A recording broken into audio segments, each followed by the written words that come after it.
라는 제목입니다. 질병시대.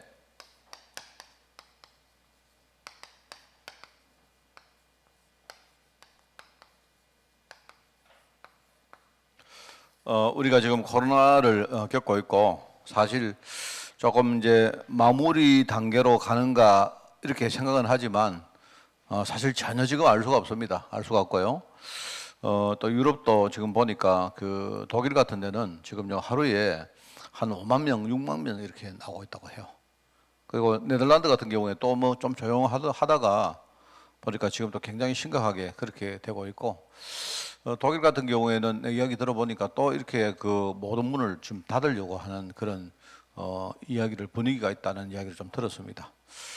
근데 그쪽 사람들 보면요, 마스크를 쓴 사람은 아직 거의 없습니다. 없고 뭐 그냥 우리 뉴스로 이렇게 보는 거지만 그 지금 거기 사람들은 그렇게 심하게 느끼지도 못하는가 봐요. 우리가 이제 우리나라 같은 그 느낌으로 볼 때는 아마 지금 난리가 났을 건데, 이제 그게 내가 볼 때는 이제 아마 처음부터 그 사람들은요 그렇게 가는 걸로 이 방향을 정했기 때문에 그런 것 같아요. 그러니까 막 5만 명, 6만 명 나와도 그뭐 별로 뭐 그냥 어차피 다 퍼지는 거니까, 좀 심하게 말하면요 결국은 다 퍼져야 된다. 우리 감기처럼 전부 다 퍼져야 결국은 끝난다라고 생각했던 거예요. 근데 이제 그게 맞는지 아니면 지금 우리가 하듯이 철저히 방역을 하고 마스크를 쓰고 차단을 하고 하는 게 이게 맞는지는 아직 모릅니다. 모르고요. 치료제가 이제 완전히 나오면 이제 그럴 수도 있습니다. 그죠? 그렇기 때문에 어느 쪽이 맞는가는 지금 이 이야기 저 이야기 하는데 내가 볼 때는 이제 아직 결론이 안 내려진 것 같아요. 그런데 코로나가 왔지만 지금 코로나보다 더 심각한 게 있습니다. 그게 뭔가니까요. 코로나 이후 시대가 그 이후에 어떻게 될 것인가가 지금 더 문제입니다. 완전 경제가 지금요 완전히 뭐 초박살이 났지 않습니까? 이래가지고요 미국도 지금요 뭐 다들 그런 이야기 합니다. 미국에 지금 사상 최고로 돈을 많이 지금 풀어놨는데 미국도 뭐 물가가 괜찮다 했는데요. 그 물가가 괜찮은 게 아니고 이제는 미국 정부도 야 이런 식으로 나가다가 나중에 물가를 아예 잡지를 못하는 거 아닌가 하는 뭐 그런 어떤 그 이야기를 하고 있고, 그 지금요 뭐 근데 사람들이 그 뭐 이렇게 융자를 내 가지고 집을 사고 했는데 뭐 늘 말입니다. 지금 자불안석입니다. 그래서 여러분들이 우리가 예컨대 뭐 이자가 말입니다 1% 올랐다 이러면 이자가 1% 올랐는데 뭐 그게 큰일입니까? 여러분 그렇게 생각하죠? 그렇지 않아요. 이자가 1%대 2% 올라버리면 1% 올라는 거지만 이자가 2배 올란 겁니다.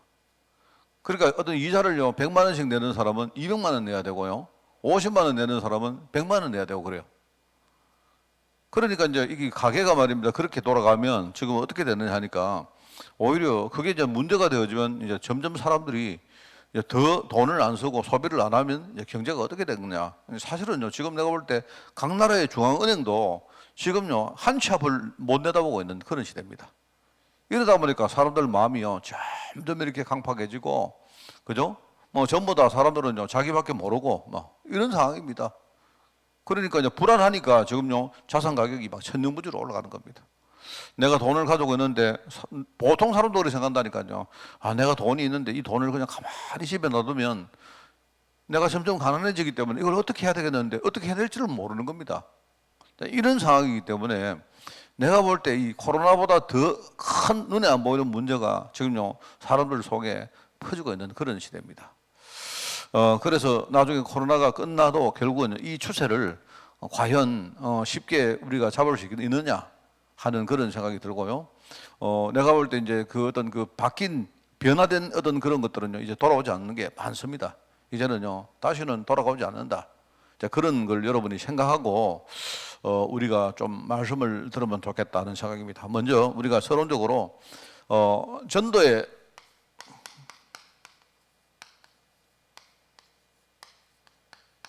전도가 어렵습니까? 이제 그런 여기에 대해서 여러분이 우리가 정확한 답을 가지고 있어야 됩니다. 우리는 하나님 자녀고 이제 하나님이 우리를 전도 때문에 부르신 게 확실하기 때문에 여러분이 전도가 어렵다. 근데 어떤 사람은 전도가 뭐 어렵나 이렇게 말할 수 있지만 여러분이 여기에 대해서 정확한 답을 가지고 있어야 되겠죠. 여러분 전도가 어렵습니까? 옛날부터 전도가 어려워진 측면들이 아마 많이 있을 것입니다. 그죠?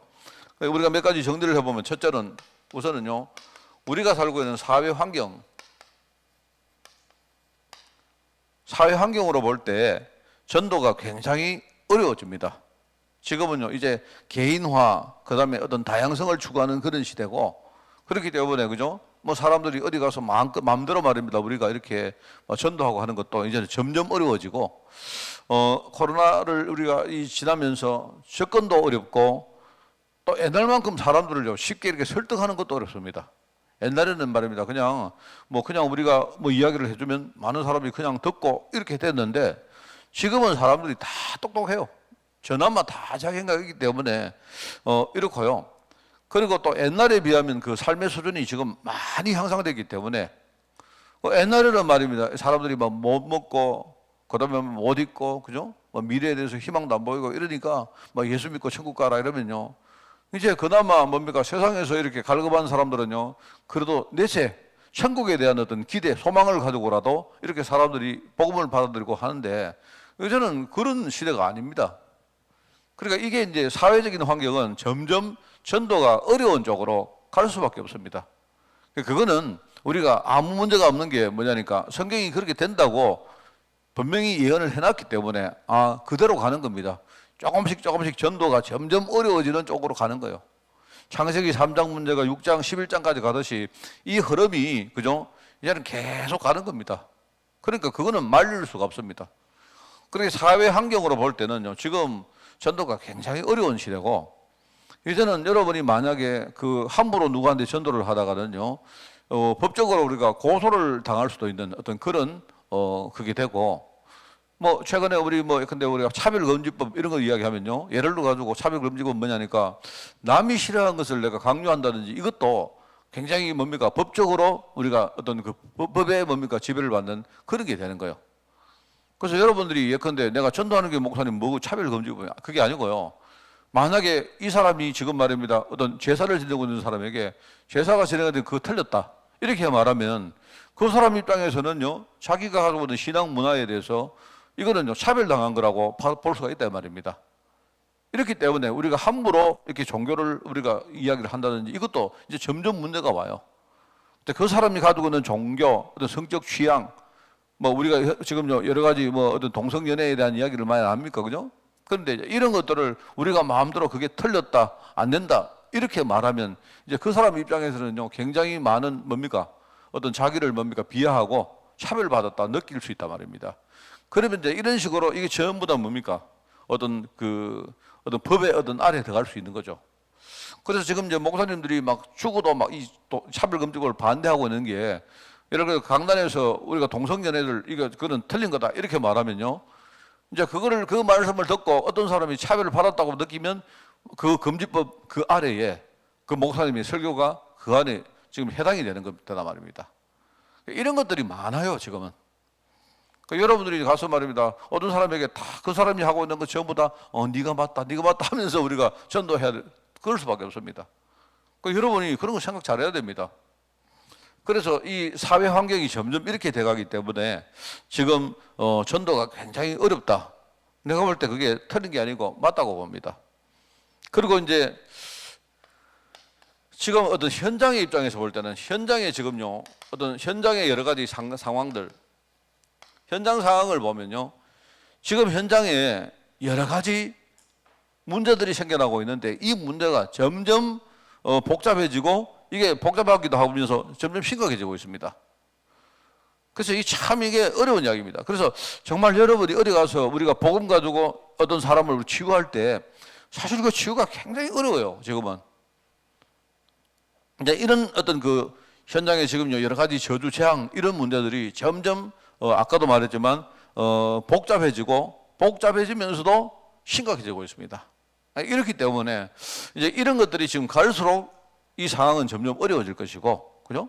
그렇단 말입니다. 그런데 이것도 역시 성경에 예언되어 있어요. 가면서 점점 마지막 때가 되면 이렇게 될 것이다. 자, 그러면서 이제 한 가지는요, 어떤 교회와 성도, 우리가 교회와 성도들 입장에서 볼 때에 지금요, 교회는 점점 복음이 희미해지고 그러니까 답 자체가 선명하지 못합니다. 그러니까요, 그냥 교회 와서 사람들 그냥 착하게 살고 교회 와서 좋은 일 하고, 그죠? 그냥 교회 와서 우리가 말입니다, 사회활동 많이 하면서 뭔가 우리가 교회에서 이렇게 어떤 그런 게 하고 뭐 이런 식으로 교회가 가다 보니까 명확한 답을 줄 수가 없지 않습니까? 그리고 성도들도 이 복음이 전혀 분명 안 하니까 성도들이 자꾸 연약해지고 흔들립니다. 성도들 자기부터가 자꾸 흔들리니까 그러니까 우리가 전도하는 게 굉장히 힘들죠. 그래서 저는 생각할 때 이 세 가지만 봐도 이 전도하는 여러 가지 어떤 그 부분이 이제 갈수록 어려워진다. 전도가 쉽지 않습니다.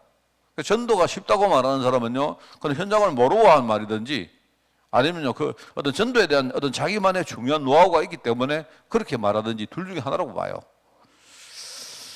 자, 그래서 여러분이 이제 이거를 보면서 이거를 여러분이 무시하면 안 됩니다. 목사님, 전도는요, 하나님 하시면 되는 거죠. 이렇게 그게 맞는 말이지만 여러분이 그냥 그렇게 말하면 여러분 절대로 전도 축복을 못 누립니다. 자, 그래서 저는 이제 이 세 가지를 보면서 우리가 내릴 수 있는 답이 뭐죠? 그러니까 그렇기 때문에 우리가 이 복음 하나에 오직 해야 된다. 그게 이제 답입니다. 복음에 오직 하는 이유가, 그죠? 복음에 오직 한다, 오직. 왜냐하니까 이게 해답 아닙니까, 해답. 우리가 지금요, 어떤 전쟁을 하든지 뭘 할 때는요, 우리가 하고 있는 여러 가지 전략 자체가 아주 명료하고 단순하면서 분명한 게 좋아요. 그래야 우리가 뭔가를 할 수 있죠, 그죠? 우리가 뭔가 작전을 짜는데 작전이 도롱무실하다든지, 그죠? 작전이 이렇게 뭡니까? 아주 희미하다든지 이렇게 되거나 안 돼요. 그렇기 때문에 우리가 정말 명료한 어떤 해답을 가지고 있어야 되는데, 그렇기 때문에 지금요, 이 어떤 복음에 대한 이 부분이 오직이 돼야 된다 하는 게 이게 중요하고요. 그렇죠? 그러면서 하나님이 어떤 우리 교회 내지는 내가 있는 현장에 하나님은 그 현장에 딱 맞는 방법이 있습니다. 그걸 가지고 우리가 유일성이라고 말하죠. 이게 이제 우리가 전도하는 방법을 말하거든요. 그렇잖아요? 그래서 여러분들이 그냥요, 내가 만약에 내가 어떤 직장에 있다면요, 그 누구보다 내가 그 직장에 대해서 잘 알고 있죠. 그죠? 그 다음에 특별히 이제 그것도 있지만은 뭐냐니까 그 직장에 있는 많은 사람과 나는 이미 많은 뭡니까 부분에 서로 교제가 되어 있고 교류가 되어 있단 말입니다. 그러니까 문들이 많이 이미 열려 있다고 봐야 돼요. 그것이 좋은 것이든 나쁜 것이든 문들이 이미 많이 이렇게 준비되어 있고 있기 때문에, 그죠? 그럼 하나님은 여러분에게 직장을 허락했다 이 말은 뭡니까? 그 안에 유일성의 방법이 있다는 말이죠. 나만 할 수 있는 유일성의 방법, 그죠? 내가 아니면 안 되는 방법이 있다는 말이거든요. 그러니까 우리가 이걸 찾아야 됩니다. 이 문을 찾아야 되지. 이 문을 안 찾고 억지로 말입니다. 열리지도 않은 문을요, 막 이렇게 뭐 우리가 막 열려고 하면 이래가지고는 이제 점점 예컨대 전도는 어려워지는 겁니다. 그렇고, 그러면서 이제 우리 흔히 말하는 이 재창조는 뭐냐니까 잃어버린 것을 회복하는 걸 말한 겁니다. 만약에 여러분이 이 재창조라는 응답을 여기서 실제로 누리고 체험할 수 있다면 그러면요, 우리가 전도할 수 있겠죠.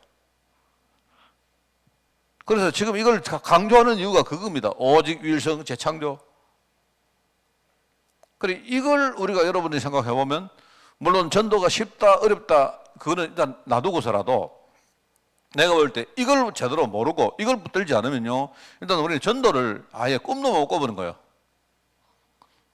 그렇습니다. 그렇기 때문에 자, 그러면은 우리 강단과 교회가 해야 될 게 뭔가요? 강단은 어떤 일을 해야 되고 우리 성도들은 어떤 메시지를 붙들어야 되고 또 여러분은요, 내가 오늘 실제로 내가 살면서 누릴 때에 내가 매일매일 어떤 메시지를 붙들고 어떻게 내가 기도하고 어떻게 내가 현장을 바라보고 나가야 되느냐, 여기에 대해서 여러분 답이 나올 수 있죠. 그래서 우리가 사회 환경을 보면 아까 말했지 않습니까? 사회 환경이 점점 지금 어려워집니다. 왜요? 사람마다 개인화 되어지면서, 그죠? 그 개인들이 비슷하면 좋은데 이제는 굉장히 다양해져요. 한 집에도 아버지가 다르고, 여러분 옛날에는요 그냥 저 집은 이런 집이다 이렇게 말했지만요, 지금은 안 그렇습니다. 저 집이 이런 집이 아니고 그 집안에 들어가면요, 아버지 다르고 엄마 다르고 아들 다르고 다 달라요. 생각이 아버지는 완전히 이런 생각이고 아들은 완전히 이런 생각입니다. 그래서 여러분 옛날에 우리 그런 이야기 안 했습니까? 저 집이 만약에 저 집은 예를 들어 가지고요. 저 집은 예컨대 우파다. 뭐 정치적으로 우파다 이러면요. 그러면 그게 되는 요즘은 안 그렇다니까요. 아버지는 완전히 우파인데 아들은 완전 좌파고 그래 집에서 막 싸우고 이러다니까요. 여러분 이런 것들이 이제 점점 개인화되어지면서 이 개인화가 그냥 개인화라는 말이 이게요. 다형화되었다는 말, 다양성이 이제 만들어진다는 말이거든요. 그렇기 때문에 전도라는 것을 우리가 뭐랄까요? 뭐 그냥요 마구잡이식으로 그냥요. 뭐 여러분이 그냥 어디 가서 구원의 길, 뭐 이렇게 해가지고는 이제 전도하기도 힘듭니다. 그래서 우리가 메시지 자체도 굉장히 뭐냐니까 개인화되어 있어야 돼요. 말하면 이게 이제 말하면 개인화해다. 이 복음을 여러분 복음을 제대로 개인에게 딱 맞춘 이런 답들을 여러분이 줄 수 있어야 돼요. 그래 이게 이제 이 사회 환경을 보면서 그래 이것만이 이게 답이다. 여러분이 딱 그래야 알아야 되고요. 그리고 지금 사회 현장에서는 이 여러 가지 현장 상황은요 지금 아주 복잡한 문제가 점점 심각해지고 있습니다. 그래서 이제 이걸 보면 여러분이 이제 성경적 전도라는 게 이게 성경적 전도란 말이 뭐냐? 그게 오늘 말하는 근본 치유를 말하거든요. 쉽게 말하면 성경적 전도, 성경적 치유. 이게 성경적 치유. 세상이 말하는 치유하고 좀 많이 다른 게 있습니다. 이런 치유를 여러분이 제대로 이해를 못하면 이제는 이 현장 상황 문제를 우리가 실제로 해결할 수가 없다 하는 이야기입니다. 그러면서 이제 지금 교회 성도들을 바라볼 때에 성도들이요 이제 갈수록 뭡니까 연약해지고 성도들이 이제는요 뭔가 생명 걸고 뭐 교회를 섬기고 이런 것들은 이제 갈수록 힘들어집니다. 내가 볼 때 10년 후 다르고 20년 후 다르고 내가 볼 때는 데드라인이 우리 한국 교회도 30년이 끝이라고 생각합니다. 내가 볼 30년 후에는 이대로 가면 반드시 미국 교회, 유럽 교회를 따라가게 돼 있다. 말하자면 그때는 일단 사람 숫자가 얼마나 되냐 그게 중요한 게 아니고요. 아예 교회에 생명 거는 제자가 아예 없어집니다. 숫자가 문제가 아니라니까요. 숫자는 그냥 아이고 교회 나가니까 내가 마음이 편해 이런 사람도 있을 수 있습니다. 또 어떤 심지어 우리 교회 같은 경우에는 뭡니까 시골에 아이고 주일날 내가 뭐 하겠나 어르신들 뭐 그냥 교회 나가서 그냥 누구 아는 사람도 만나고 그죠? 뭐 이런 분도 계실 테고 심지어 어떤 분은요 아이고 뭐 좀 이상한 말입니다만은요 주일날 뭐 밥 해먹기 귀찮으니까 막 교회 가서 예배 드리고 밥 얻어먹고 오자 뭐 이런 분도 계실 테고요. 또 어떤 분은 뭡니까 내가 교회 가서 내가 헌금을 하면 또 교회가 좋은 일을 할 수 있도록 내가 뭔가 직접을 못하니까 내가 교회를 통해서 내가 뭔가 사회에 이바지하고 좋은 일을 해야 되겠구나 이런 분도 계실 거다 말입니다. 그런데 그렇게 해가지고는 안 돼요. 그렇게 해가지고는 진짜 이게 우리가 복음운동 실제로 이 성경적인 전도 성경적 치유는요 할 수가 없습니다. 이거는 어마어마한 뒤에요 영적 싸움이 딱 이게 뒤에 뒷받침되는 건데 그렇기 때문에 이제 정말 우리가 교회 성도들 입장을 볼 때도 정말로 성도들에게 제대로 뭡니까 우리가 복음을 심어가지고 우리 흔히 말하는 이 서밋 복음 서밋 우리 흔히 말하는 전도제자 복음 서밋이 복음 하나 가지고 완전히 모든 것도 알 수 있는 사람을 우리가 키워내야 됩니다. 심지어 내가 복음 하나 가지고 내가 복음 하나 따라가는데 내가 굉장한 손해를 내가 본다 해도 상관없다. 여기에 대해서 답이 딱 나오는 그런요 이 서밋 차원의 제자를 우리가 키워야 돼요. 이런 사람들이 현장에 들어가서 복음 전하고 하는 이런 준비를 해야 됩니다. 그래서 내가 볼 때는 이제 이게 굉장히 중요한 이야기입니다. 그래서 여러분이 요 세 가지를 딱 보면서 그래 맞다 딱 답이 되시면 그러면 여러분 우리가 들었던 오직 유일성 재창조란 말이 뭔가를 한번 묵상을 다시 해보십시오. 해보시고 그러면 여러분 해보시면 이 오직 유일성 재창조가 요렇게 돼가지고 실제로 응답으로 만들어진다 하는 여러분 결론을 내셔야 합니다. 그래서 참 중요하죠. 그래서 저는 우리 근데 이제 올해 우리가 2021년도에 우리가 받은 교회가 굉장히 큰 축복이 뭡니까? 우리 교회 받은 축복이 갈렙 공동체라 이야기를 했습니까? 그럼 내가 이 갈렙 공통을 가지고 예를 들어보면요. 이제는 정말 메시지를 그냥 두리뭉실하게 해서는 안 돼요. 갈렙 공동체에 속한 분들은 대부분이 뭡니까? 연세가 한 70, 이상 되고, 한 70이 조금 덜 되는 분도 계실지 모르지만요. 하여튼 그 이상 되면서 뭡니까? 이분들이 지금 사회에서는 은퇴하신 분이고, 이제는 뭡니까? 자녀들 뭐 이렇게 다 떠나가고, 그죠? 은퇴하는 분이기 때문에 자칫 잘못하면요. 인생이 굉장히 피폐할 수가 있습니다. 지금 굉장히 극적인 어떤 그런 인생을 살고 계신다니까요. 왜냐니까 몸은 내가 이제 나이가 들었기 때문에, 그죠? 생각을 우리가 까딱 잘못해버리면 뭡니까? 나는 인생이 지금 완전히 갈 때까지 간 일종의 뭡니까? 이제 마지막까지 간 인생이라고 그렇게 느낄 수 있단 말입니다. 그렇지 않아요. 그런 거 아닙니까? 여러분이 생각을 어떻게 하느냐에 따라가지고, 나는 자식도 나를 버리고, 내 주위에 아무도 없고, 그래 생각하면 여러분 어떻겠습니까? 그러면 외롭고, 섭섭하고, 서운하고, 늘 이렇게 되죠. 그런데 반대로 생각하면 어떻게 됐습니까? 하나님이 이때까지 내 자식들이 전부 다 내 혹이었는데, 이제는 내가 다 키우고, 내가 다 사회인으로 만들어가지고 다 떠나보내고, 이제는 정말 내가 남은 인생, 내가 오로지 내가 복음 하나에 오직 할 수 있도록 하나님이 축복을 허락했다 생각하면요. 완전 반대가 되죠. 그래서 그런 거 아닙니까? 지금 세상의 문화가 뭐냐니까, 아까도 얘기했지만 불신앙 문화로 자꾸 가요. 사실은 우리 어르신들이 지금요, 복음 전하기에 제일 중요한 특공들입니다. 진짜라니까요. 왜냐니까, 지금 우리가 보통 젊은 사람하고 달리 어르신들은요, 그냥 이제 인생을 많이 사셨기 때문에 삶의 굉장한 노하우도 가지고 계시면서, 그죠? 이제는 굉장히 자유분방한 자유롭습니다. 맞잖아요. 그렇기 때문에 여러분은요, 내가 누구를 키우고, 누구를 책임지고, 이런 생각도 여러분 안 해도 돼요. 오히려 남은 인생 여러분이 복음과 전도에 딱 헌신할 수 있는 진짜 절호의 찬스가 온 겁니다, 여러분. 그럴 때 얼마나 감사합니까? 그러면 또 하나 있습니다. 그러면 어르신들은 뭡니까? 어르신들은 몸도 아프고, 가진 것도 없고, 이러십시오. 안 그래요. 그렇지 않아요, 여러분들이. 생각을 바꿔버리면요.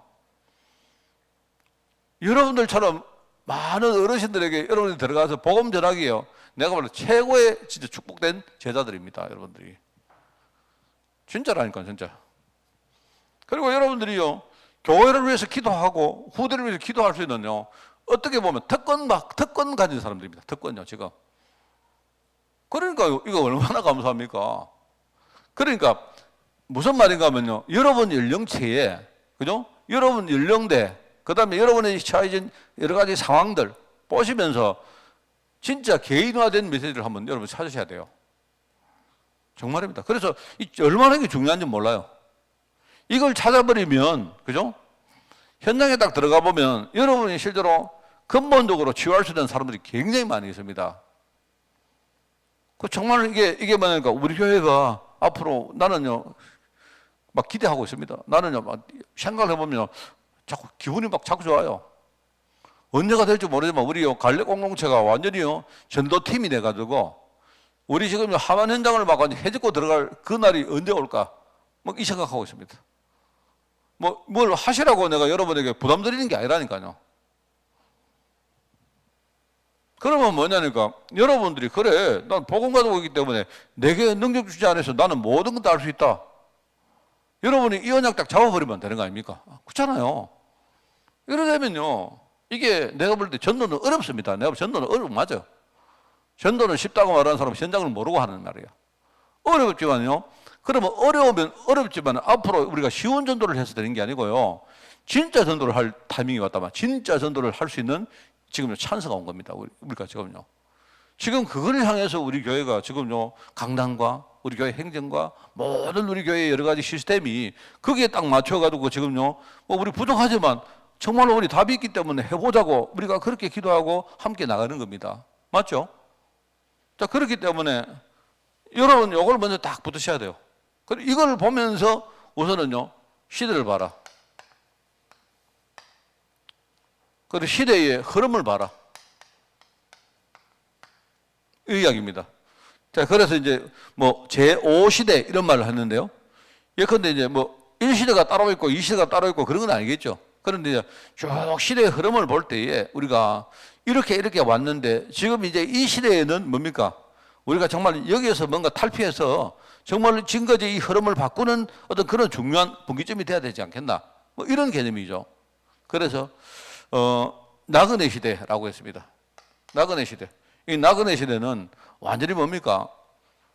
나그네가 뭐죠? 집도 없고 자기 안식처도 없고 막 유리하고 뭐 교류하고 방황하고 막 그런 그게 나그네 아닙니까? 왜냐니까요. 복음을 잃어버린 불신앙 시대를 말하는 거예요.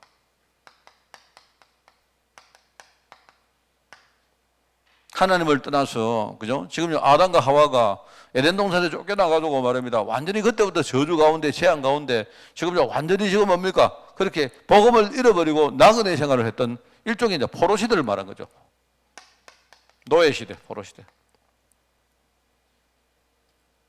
이렇게 되니까 어떻게 됩니까? 인생이 어렵기 때문에 사람이요, 먹고 살기 힘들고 하기 때문에 결국은 뭡니까? 결국은 그때부터 힘의 논리가 지배되는 겁니다. 내가 뭔가를 좀 가지고 있으면 내가 가진 거 이거를요, 최대한 내가 이거를요, 극대화시켜 가지고 이것 가지고 내가 뭡니까? 내가 내 입지를 다지고 남에게 뭡니까? 내가 뭔가 굴림을 하면서 또 내가 이익을 보고 이렇게 될 수밖에 없는 겁니다. 함께 우리가 더불어 산다 하는 거는 어려운 거예요. 그 심지어 이제 그런 시대, 일종의 이제 이때도 갈등 시대가 갈등 시대가 됐다. 갈등 시대가 되다 보니까 사람들이 뭔가요, 큰 것을 차지하려고 우상을 섬기지.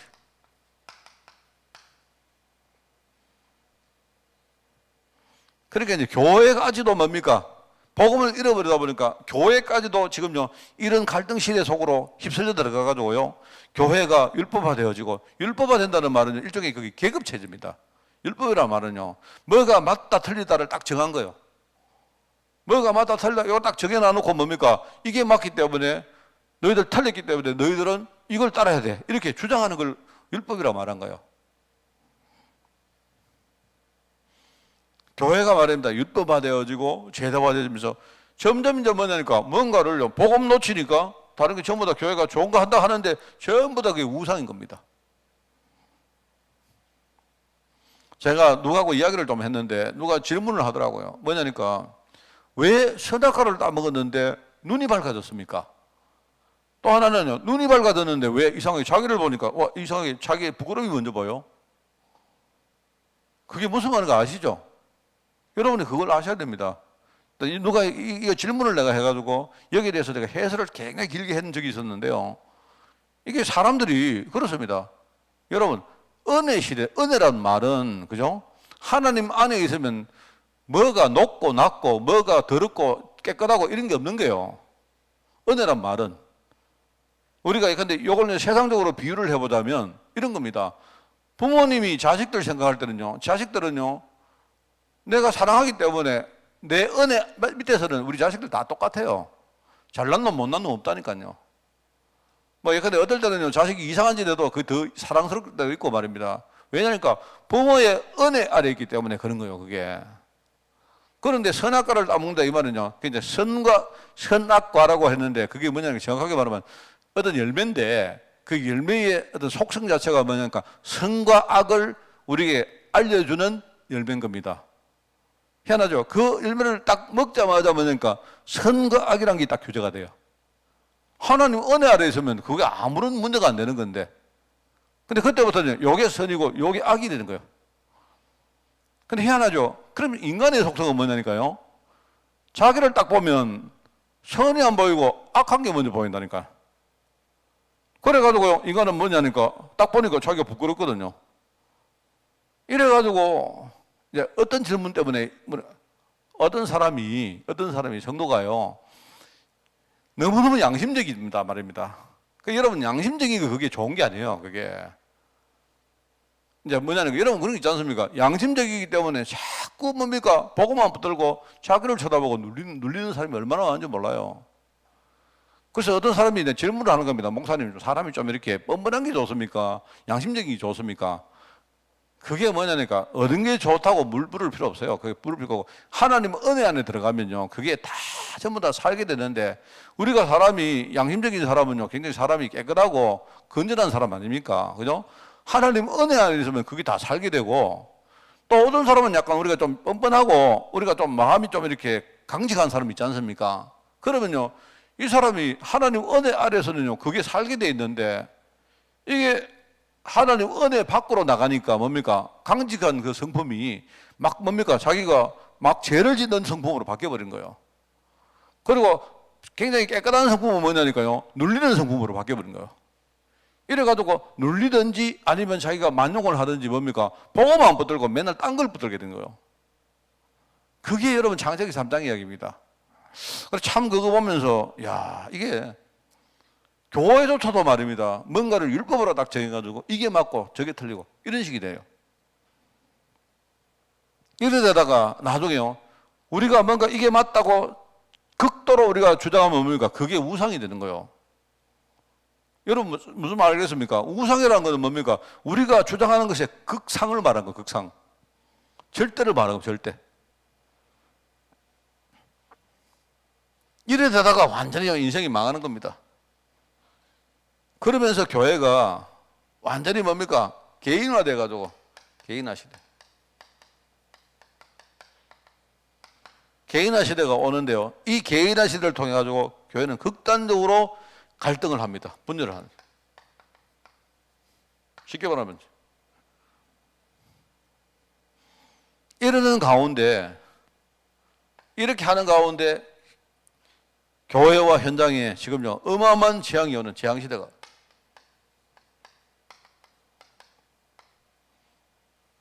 입으로 담을 수 없는 그런 질병들이요, 이제는 우리가 알 수 없는 질병도 엄청 많습니다. 이런 질병들이 오는 거예요. 그러면 여러분이 이 메시지를 몇 년부터 몇 년까지는 일시되고 그런 뜻이 아니고, 이 시대의 흐름이 이렇게 쭉 왔단 말입니다. 오기 때문에 우리가 언젠가는 뭔가 우리가 복음을 깨닫는 하여튼 지금쯤은 뭡니까?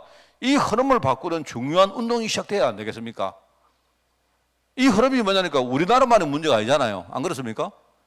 이거는요 정말 다 전 세계 237 나라에 다 속한 문제이기 때문에, 우리가 정말로 복음을 먼저 깨달은 사람이 맞다면 뭡니까? 우리가 237 나라의 이 흐름을 진짜 바꾸는 제자를 찾아서 그들을 섬기고 그들을 도와줘가지고요, 이 사람들이 바로 복음 깨닫고 자기 현장의 복음을 가지고요, 이 흐름을 바꾸도록 도우는 게 그게 하나님의 계획 아니겠습니까?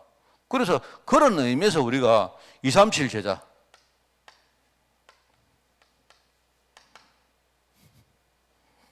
237 제자를 통해서 우리가 정말로 이 회복하는 운동을 지금부터 하자 하는 그런 의미입니다. 그래서 이걸 이제 유목사님은 메시지 가운데 제5시대 이렇게 말했죠.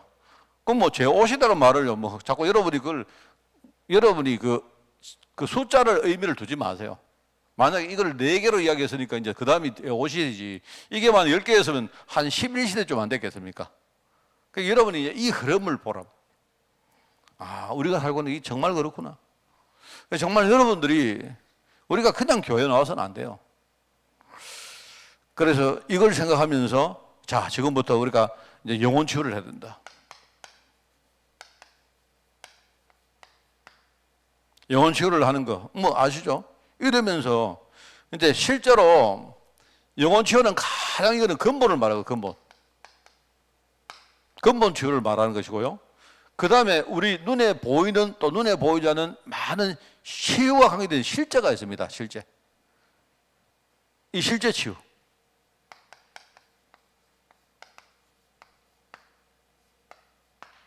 자, 이런 걸 통해서 뭡니까? 이제는 우리 눈에 나타나는 여러 가지 어떤 후속 치유라고 그래요.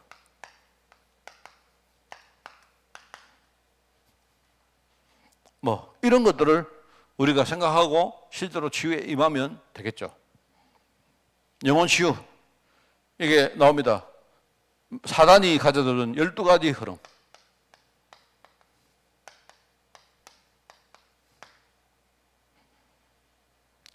이거는요, 그리스도 아니면 절대로 이 흐름이 끝 안 납니다. 그리스도.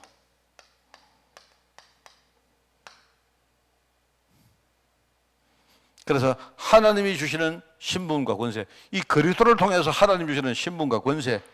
여러분 지난 주간의 메시지가 뭡니까? 믿음 아닙니까? 믿음. 성도의 믿음이잖아요. 믿음. 그럼 믿음이 뭐냐 말입니다. 믿음. 우리가 이 믿음을 3가지로 정의를 했습니다. 그죠?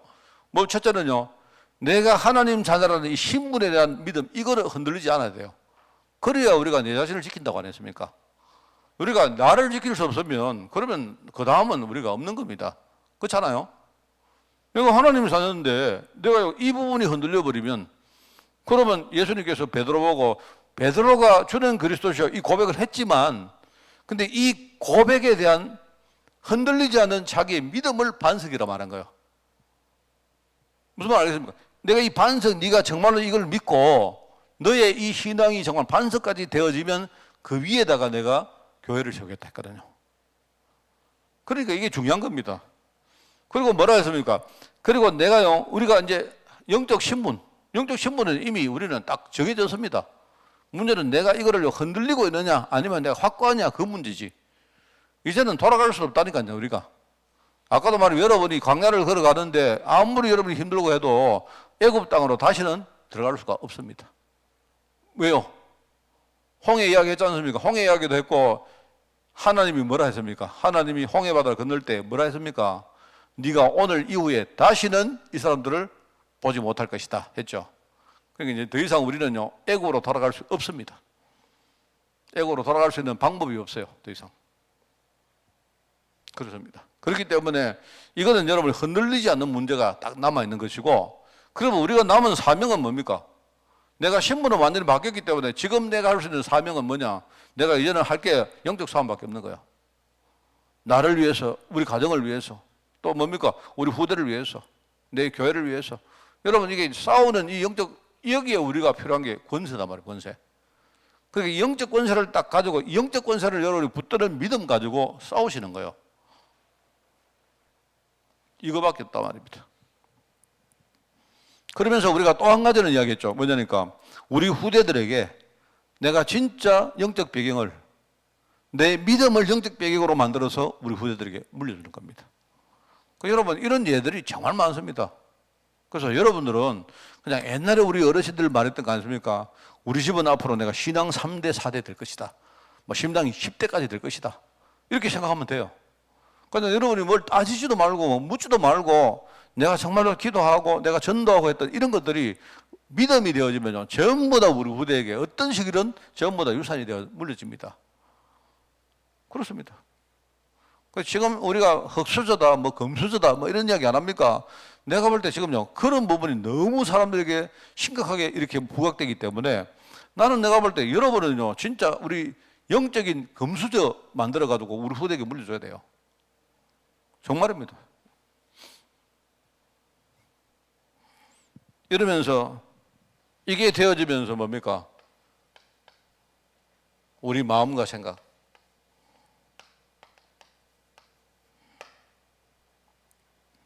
이런 질병들, 상처, 육신의 질병. 이렇게 되면서 이게 이제 나중에 우리 삶으로 연결되는 거죠. 그래서 영혼 치유가 이게 가장 우리 치유의 근본이다. 생각하셔야 되고요.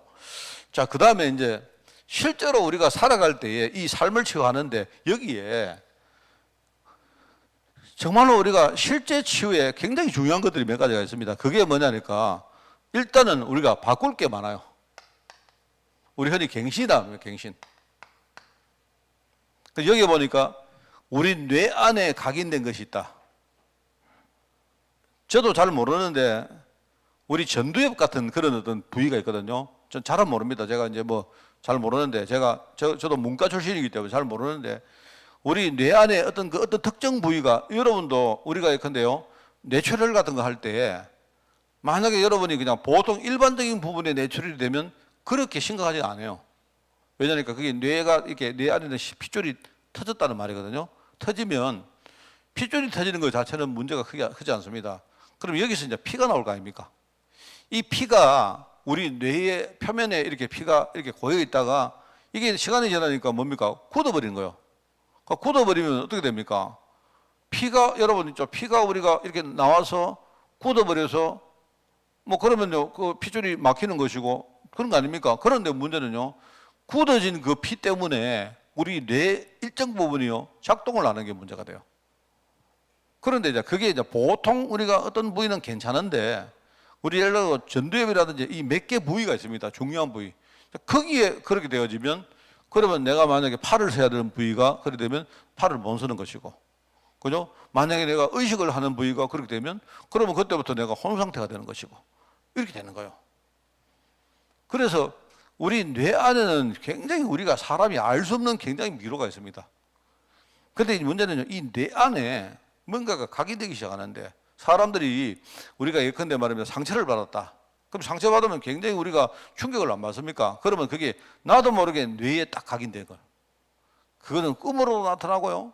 그럼 사람들이 비슷한 어떤 현상을 보면 발작을 하기도 하고, 뭐 어떤 사람은 심지어 TV 같은 거 보다가 자기하고 비슷한 그런 상처가 딱 나오면요, 갑자기 막 TV 보다가 막 사람이 이상하게 되어지고, 이런 사람도 있답니다. 그 사람들은 각인되기 이게 무서운 거예요. 이거는 평생 동안 나옵니다. 평생. 이래 되면서 우리 마음 속에 이게 탁 우려내고 있단 말입니다. 이게. 그러니까 여러분이 마음이 아프잖아요. 뇌에 여러분이 이제 각인된 게 있는데 이게 우리 마음으로 연결돼 가지고 우리가요 자꾸 이렇게 힘들고 어렵고, 그게 왜 그런가 하니까 이게 마음에 뿌리되는 게 있다 그렇단 말입니다. 이게 나중에 육신에 체질이 되는데 참 이게 무서운 거죠. 이거 바뀌어야 된다. 그래서 이걸 여러분이 바꿔야 된다 하고요. 그 다음에 우리가 이 치유의 이유를 알아야 합니다. 하나님이 우리를 치유하시는 건 뭐냐니까, 그 고치는 그 자체가 하나님의 목표가 아닙니다. 하나님은 그걸 고쳐가지고 살리려고 하는 거예요. 그러니까 우리는 고치는데 그치는 치유가 아니고, 고쳐서 그걸 가지고 살리는 치유까지 가야 돼요. 이런 겁니다. 고치는 치유는 뭐냐? 여러분이 만약에 경제 문제를 당했는데 고치는 치유는요, 여러분이 경제 문제에서 헤어나는 거예요. 나중에 내가 돈 많이 벌고 내 경제가 펴지고, 그게 고치는 치유라면요, 그거 가지고는 안 돼요. 하나님은 여러분에게 지금 경제 문제를 주신 이유는 뭐냐니까, 여러분이 그거 가지고 복음 속에 들어가서 여러분을 살리고 경제 문제 빠진 많은 사람을 살리려고 하는 건데, 우리는 그냥 내가 경제 문제 좀 펴졌다고 감사합니다 이러고 끝나면 안 되죠. 그래서 우리가 고치는 치유가 아니고 뭡니까? 하나님의 이 치유의 참된 이유를 깨닫고 그 하나님의 목표까지 가는 살리는 치유를 해야 된다. 그래서 여러분이 이렇게 되기 위해서는 뭐가 필요하냐? 면역력이 필요하다. 왜냐니까 여러분 있지 않습니까? 내가 만약에 큰 어려움을 당했는데, 여러분 그때는요 내가 막 큰일 났다 싶지만 쉬다가 보면 그게 괜찮아요. 그 여러분이 면역력을 딱 해버리면 뭡니까? 그런 일이 또 와도 괜찮아요.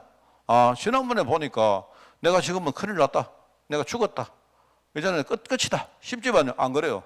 하나님의 사역에는 끝이 없어요. 하나님은요 뭘 하실 때 다 이유가 있기 때문에 하시는 거지. 그래요? 여러분이 딱 이렇게 한 번 겪고 두 번 겪어보면서 뭡니까? 면역력을 키워야 된다. 아, 하나님이 옛날에 보니까 이렇게 하시더라. 근데 가장 바보 같은 사람은요, 겪어보면서도 답을 못 찾는 사람이 제일 바보입니다. 그래서 맨날 똑같은 말 안 합니까? 맨날. 영적으로 면역력을 가져야 되고, 그다음에 우리가 정신적으로 뇌의 면역력을 가져야 되고, 내 삶의 육신에도 우리가 면역력을 가져야 됩니다. 그리고 저는 그런 이야기를 여러분에게 하는데, 제가 메신저이기 때문에 여러분에게 교훈을 드리기 위해서 하는 말입니다. 저는 다시는, 나는 하나님 앞에 내가 이런 내 나름대로의 결단을 한 게 있습니다. 하나님, 나는 다시는 앞으로 가난해지지 않습니다. 그럴 마음 없습니다. 그게 왜냐니까 다시는 그런 실수 안 한다 이 뜻입니다. 내가 한 번 그런 일을 겪었을 때에, 내가 한 번 겪고 두 번 겪었으면 내가 면역을 내가 가져야죠. 그죠? 근데 많은 사람이 비슷한 문제를 계속 당합니다. 계속요. 똑같은 문제가 계속 터져요. 왜? 면역력을 안 받으니, 얻지 못하니까 그런 거예요. 여러분, 내가 아까 그 말은 내가 여러분의 주권을 가지고 있지 않기 때문에, 뭐 내가 하나님 나는 다시는 가난하게 되기 싫습니다 한다고 안 되는 건 아니죠. 하나님 하시는데, 나는 내 마음에 하나님, 나는 여기에 분명한 교훈을 얻고 난 다시는 뭡니까? 내가 인생이 내가 가난하게 되고 내가 무능하게 되고 내가 바보처럼 되는 그 길은 걷지 않습니다 라고 하나님께 내 결단을 말씀드릴 거예요. 면역력을 가지고 다시는 내가 거기에 내가 휘둘리지 않고, 내가 문제가 와도요 내가 그 문제를 끌고 가지, 내가 문제에 끌려가는 인생은 난 더 이상 되기 싫습니다. 네, 그렇게 말씀드린 거예요. 여러분, 성도들 정말 많습니다. 그래가지고 맨날 똑같은 일 또 이야기해요. 어떤 성도는요, 전화가 또 와서 내한테 상담을 또 하면 또 왔구나, 또 왔어, 또 왔네. 어째 그래 똑같나? 뭐 이래. 어떻게 교훈을 뭐 발전이 없나? 10년 전에 내가 했던 뭐 상담이나 지금 10년 후에 하는 상담 똑같아요. 그래서 여러분은요, 내가 중요한 것을 가지는 시간, 이게 정말 여러분 중요합니다. 깊은 말씀. 이 깊은 말씀이 뭘까요? 자, 얕은 말씀이 뭡니까? 여러분이 형식적으로 말씀부터 전부 다 그 얕은 말씀이 그거는요, 그거 가지고 치유가 안 돼요. 여러분이 정말 말씀을 붙들었으면 내가 이 붙든 말씀에 내가 생명을 걸 만큼 여러분이 뭔가를 딱 각오를 하고 말씀을 들으셔야 돼요. 깊은 기도 시간. 하나님이 지금 내게요, 중요한 은혜를 주시고 힘을 주시는데 여러분이요, 내가 그 시간에 하나님 앞에 내가 딱 생명 걸고 주님을 바라보는 그런 시간을 가져야 안 되겠습니까? 내가 호흡을 한다. 저는 이 호흡에 대해서 내가 여러분에게 하고 싶은 말이 있는데요. 제가 이렇게 보면 내가 굉장히 많이 이렇게 호흡이 길어졌구나, 걸 내가 많이 느껴요. 내가 뭘 느끼는가 하면요, 요즘은 내가 몸이 안 좋지 않습니까? 저도 지금도 몸이 안 좋을 때가 많아요. 근데 몸이 안 좋을 때마다 저는요, 무조건 제일 처음에 하는 게 호흡을 합니다.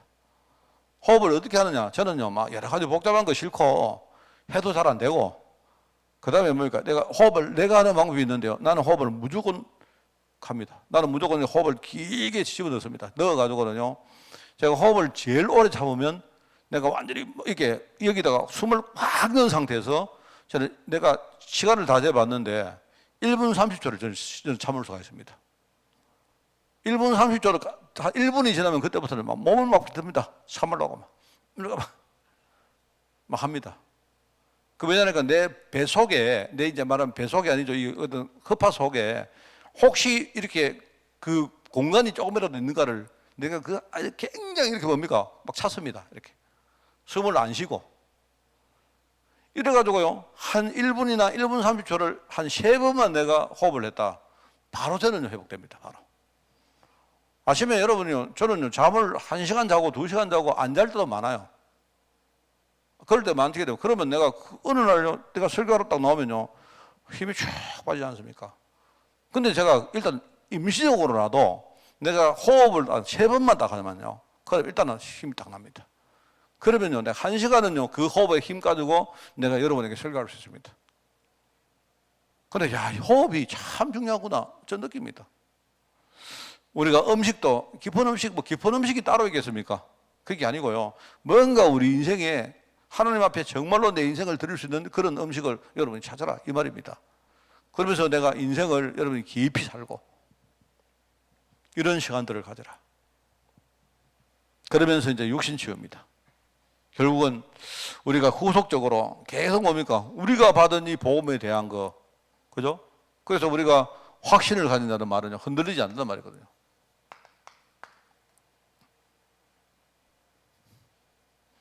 여러분이 확신을 가져야 됩니다. 사람이 확신 있는 사람은요, 육신적으로 삶에도 굉장히 많은 변화가 일어납니다.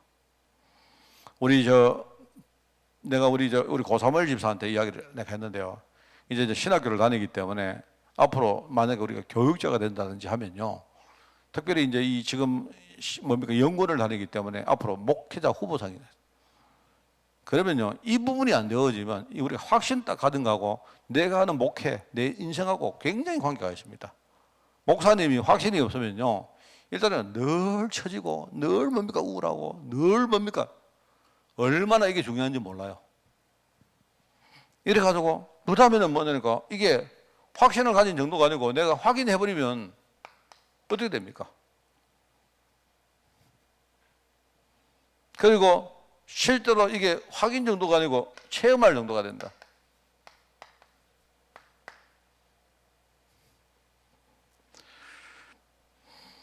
이러면 이게 우리 육신의 삶에 굉장히 영향이 오는 겁니다. 그러면서 이제 여기까지는 이거 기본적으로 해야 될 것이고요. 그러면서 네 번째는 뭐냐니까, 우리가 이제 이걸 해 나갈 때에 분별할 게 굉장히 많습니다. 분별할 게 많고, 특별히 여기 보니까 영적 세계를 보라, 그죠? 이게 여러분이 현 세상에 나가면 이 확신과 확인과 체험, 이거는 138을 말한 겁니다. 138. 138을 말하는 것이고, 여기에 대해서는 여러분이 분명히 딱 붙들어야 되고, 그러면서 현장에 나가보면 우리가 분별할 게 굉장히 많죠. 세상에는 뭡니까? 많은 것들이 섞여 있는데, 잘 보면 여기에 세상 나라가 있고, 거기 사단 나라에 속한 것들이 있고, 하나님 나라에 속한 것들이 세상에 섞여 있습니다. 아차 하면요, 우리가 속아버립니다. 그래서 여러분은 이거 딱 보면서 분별하면서 우리가 봐야 돼요. 자, 그러면서 여러분이 할 게 뭐냐? 그 다음에는 분별하면서 우리가 할 거는요, 지속할 거 이거밖에 없습니다. 매일매일 하나님 나라 누리며, 그죠? 내가 하나님 자녀가 된 권세, 신분, 이거 누리면 돼요. 자, 이때부터 하나님은 나에게 회복하십니다.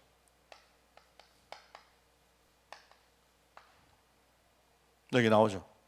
이때부터 사람을 살리는 힘들이 이때부터 조금씩 회복되기 시작합니다. 영역과 지력과 체력과 경제력과 인력이다. 정말 저는 이 오력 같은 이런 우리 참 그냥 이렇게 정리한 메시지인데 참 이거 보면요, 이 세상이 이렇구나. 세상 현장에 나가보면요, 지금 가난한 사람 너무 많고, 질병 걸리는 사람 너무 많고, 지금 뭔가 답을 몰라가 흔들리는 사람 너무 많고, 그죠? 그 다음에요, 사람의 축복을 못 받습니다. 이런 사람 너무 많아요. 그렇기 때문에 우리가 맞다, 이 오력은 그냥 하나님 내가 돈 가지고 싶습니다, 이런 게 아니고, 현장을 보고 우리 현장을 살리기 위해서라도 이 오력은 진짜 우리에게 필요해요. 이게 영역이라는 그 한 가지 속에 다 들어있거든요.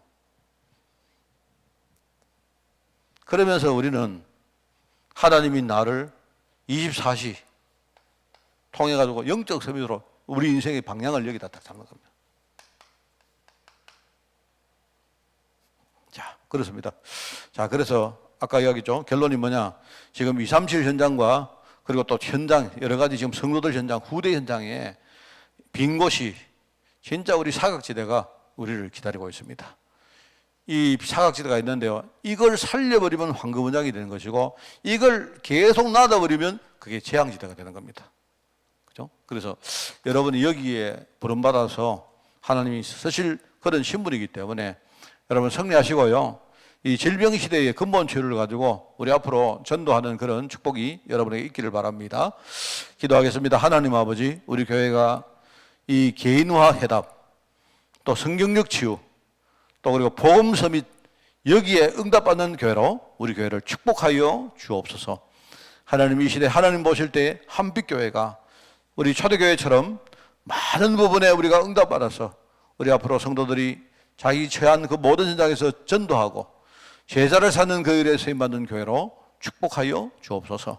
감사를 드리며 예수님의 이름으로 기도드리옵나이다. 아멘. 우리 주 예수 그리스도의 은혜와 하나님의 그 놀라운 사랑하심과 성령님의 지금 함께 하심이 이 시대 질병 시대를 바라보며 근본 치유의 응답을 받고 여기에 쓰임받기를 소원하는 모든 죄종들 머리 위에 지금부터 영원까지 항상 함께 계실지어다. 아멘.